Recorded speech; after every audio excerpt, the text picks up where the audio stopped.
নমস্কার বন্ধুরা, আজকে তোমাদের জন্য নতুন একটা ভিডিও নিয়ে চলে এসেছি। এই দেখো আমার এই যে ডবল কম্বল। তো আমি ভাবছি কীভাবে এটাকে আমি ধোবো। তো যদি একবার এটাকে ভেজাই তো আমি আর তুলতে পারবো না, আমার গায়ে এত জোর নেই। তো অনলাইন থেকে আমি দেখলাম যে কিভাবে মানে বাড়িতেই সহজ পদ্ধতিতে ড্রাই ওয়াশ করা যায়। দোকানে করতে গেলে 500 টাকা লাগবে, এটাও আমি খোঁজ নিয়েছি। তো আজকে আমি অনলাইন থেকে ভিডিও দেখে ট্রাই করব কিভাবে কম্বলটাকে ড্রাই ওয়াশ করবো। ঠিক আছে, এই কম্বলটা কীভাবে ড্রাই ওয়াশ করবো সেটা তোমাদের সাথে আজকে শেয়ার করব। চলো দেখো আমি কীভাবে ড্রাই ওয়াশটা করি।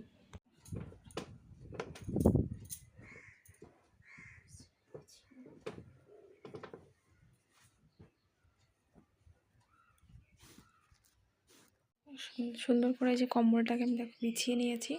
এবার এর মধ্যে দেবো, এই দেখো 10 টাকার আমি খাবার সোডা কি বেকিং সোডা যেভাবে চেনো, আমি 10 টাকার এটা কিনে নিয়েছি।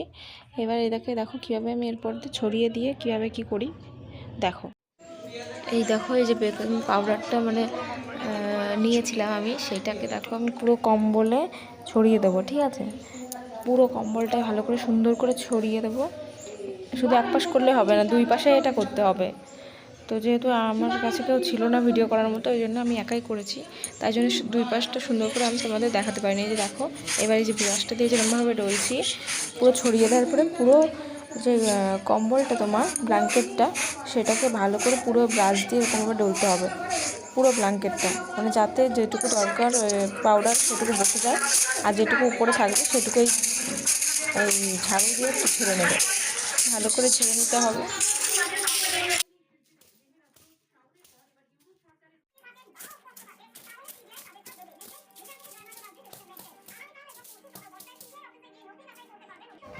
এই দেখো কম্বলের একটা সাইডও আমি সেম ওরকমভাবেই করে নেবো। বেকিং সোডাটা আবার এই কম্বলটায় ভালো করে ছড়িয়ে দেবো, ব্ল্যাঙ্কেটটার মধ্যে ভালো করে সুন্দর করে ছড়িয়ে দিয়ে হাত দিয়ে ডলে নেবো। ডলে নেওয়ার পরে তারপরে যে ব্রাশ আছে, ব্রাশ দিয়ে ভালো করে সুন্দর করে পুরো ব্ল্যাঙ্কেটটাকে ঘষবো। ঘষার পরে যেই এক্সট্রা যেইগুলো থাকবে পাউডার, সেগুলো আমি একই পদ্ধতিতে ঝেড়ে নেব। ব্ল্যাঙ্কেটটা পরিষ্কার করার জন্য দেখো আমি কী কী নিয়ে নিয়েছি।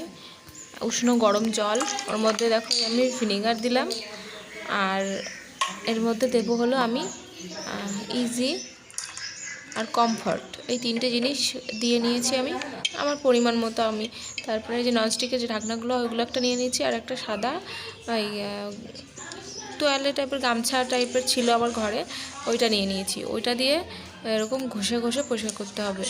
আর এই ক্যামেরায় ভালো বোঝা যাচ্ছিল না, কিন্তু এটা সত্যিই কাজ করেছে। অনেকটাই মানে কালো কালো নোংরা বেরিয়েছে। আর ওই লাস্টে তোমাদের ওই জলটাকে আমি দেখাবো যে কতটা নোংরা। জলটা পরিষ্কার ছিল সেটা আপনারা দেখেছিনি ভিডিওতে, সেটাও দেখিয়েছি। আর জলটা থেকে কেমন নোংরা বেরিয়েছে সেটাও তোমাদের সাথে শেয়ার করব। এই দেখো নোংরা, যে কালো কালো দেখো নোংরা। এরপরে হলো আমি ওই যে গামছাটা নিয়েছিলাম, ওইটাকে ভিজিয়ে ভালো করে ডলে পুরো কম্বলটাকে আমি ক্লিন করে নিয়েছি। এবার পুরোটা যখন কমপ্লিট হয়ে গেছে, তারপরে দেখো তোমাদের সাথে আমি এই নোংরা জলটা শেয়ার করব।